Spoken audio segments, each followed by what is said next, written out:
Assalamualaikum warahmatullahi wabarakatuh. Perkenalkan, nama saya Rinpo Ada, program studi D3 Kebidanan Universitas Muhammadiyah Tasikmalaya. Nah, di sini saya akan mempresentasikan pada mata kuliah Kebidanan Komunitas 1. Nah, mengenai monitoring dan evaluasi kegiatan pelayanan komunitas kebidanan. Baik, yang pertama ada pengertian monitoring dan evaluasi.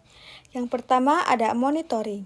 Monitoring adalah proses rutin pengumpulan data dan pengumpulan kemajuan atas objektif program atau memantau keluaran. Nah, monitoring juga melibatkan perhitungan atas apa yang kita lakukan dan melibatkan pengamatan atas kualitas dari layanan yang kita berikan. Yang kedua ada evaluasi. Evaluasi adalah penggunaan metode penelitian sosial untuk secara sistematis menginvestigasi efektivitas program atau menilai kontribusi program terhadap perubahan atau perluasan program. Nah, evaluasi juga memerlukan desain studi atau penelitian.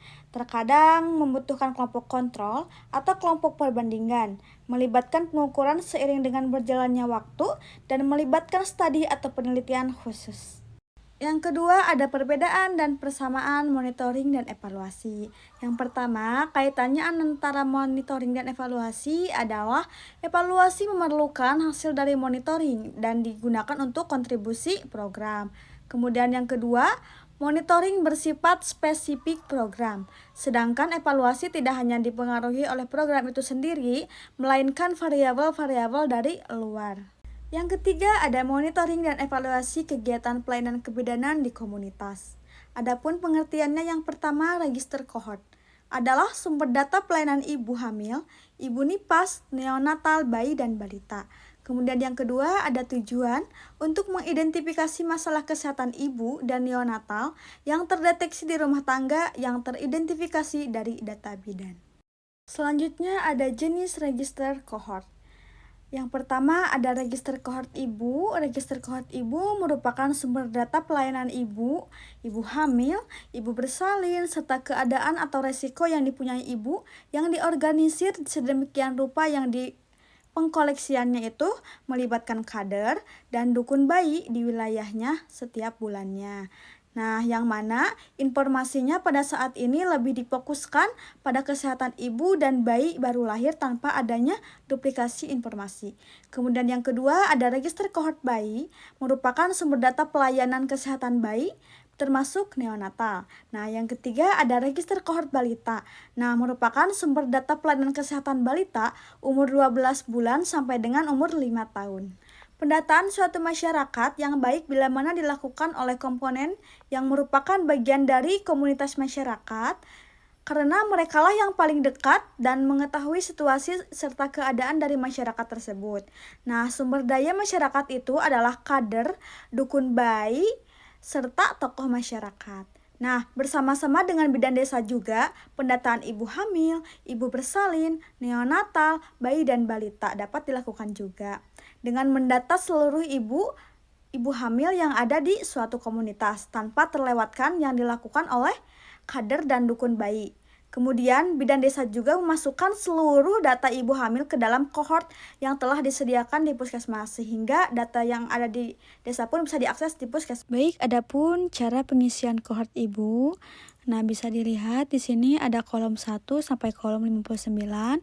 Kemudian ada isinya juga mulai dari nomor urut, nomor indeks sampai diisi hal yang dianggap penting untuk ibu hamil yang bersangkutan. Nah, di sini juga ada cara pengisian kohort pada bayi mulai dari kolom 1 sampai kolom 42, kemudian cara pengisiannya diisi nomor urut sampai dengan diisi bila ada keterangan penting tentang balita tersebut. Kemudian yang terakhir ada cara pengisian kohort balita. Nah, di sini juga mulai dari kolom 1 sampai kolom 38. Cara pengisiannya juga sama mulai dari nomor urut sampai diisi bila bayi pindah atau ada kolom yang perlu keterangannya. Selanjutnya, setiap bulan juga data di kohort direkap ke dalam suatu laporan yang disebut dengan PWS-KIA atau pemantauan wilayah setempat, yaitu alat manajemen program KIA untuk memantau cakupan pelayanan KIA di suatu wilayah atau puskesmas kecamatan secara terus-menerus agar dapat dilakukan tindak lanjut yang cepat dan tepat terhadap desa yang cakupan pelayanan KIA-nya itu masih rendah. Kemudian penyajian PWS-KIA juga dapat dipakai sebagai alat motivasi dan komunikasi kepada sektor terkait, khususnya pamong setempat yang berperan dalam pendataan dan penggerakan sasaran agar pendataan pelayanan KIA itu dan membantu memecahkan masalah non-teknis sehingga semua masalah ibu hamil dapat tertangani secara memadai, yang pada akhirnya angka kematian ibu dan angka kematian bayi itu akan turun sesuai harapan. Nah, di sini ada buku register kohort sesuai warnanya. Ada yang warna pink, register kohort anak balita dan prasekolah. Kemudian ada yang warna hijau, register kohort ibu nipas. Ada yang warna biru, register kohort bayi. Kemudian ada yang warna navy, yaitu register kohort keluarga berencana atau KB. Kemudian ada register kohort ibu bersalin warna kuning. Kemudian ada register kohort antenatal care atau ibu hamil warna oranye. Nah, seperti ini contoh buku-buku sesuai warnanya. Kemudian di sini ada register kohort ibu. Seperti ini contohnya. Dan ini contoh register kohort balitanya. Baik, kesimpulannya, AKI atau kematian ibu dan AKB angka kematian bayi merupakan indikator penting untuk menilai tingkat kesejahteraan suatu negara dan status kesehatan masyarakat. Nah, dalam salah satu upaya untuk kesehatan ibu dan anak ini, maka setiap ibu hamil di suatu daerah itu harus dicatat agar resiko-resiko yang dapat terjadi dapat dideteksi lebih dini yang disebut register kohort. Nah, register kohort ini adalah sumber data pelayanan ibu hamil, ibu nipas, neonatal, bayi dan balita. Nah, register kohort ini merupakan sumber dan pelayanan ibu hamil dan ibu bersalin. Nah, serta keadaan atau resiko yang dipunyai ibu yang diorganisir sedemikian rupa yang pengkoleksiannya itu melibatkan kader dan dukun bayi di wilayah setiap bulannya. Baik, sekian presentasi dari saya. Mohon maaf bila banyak kata yang salah.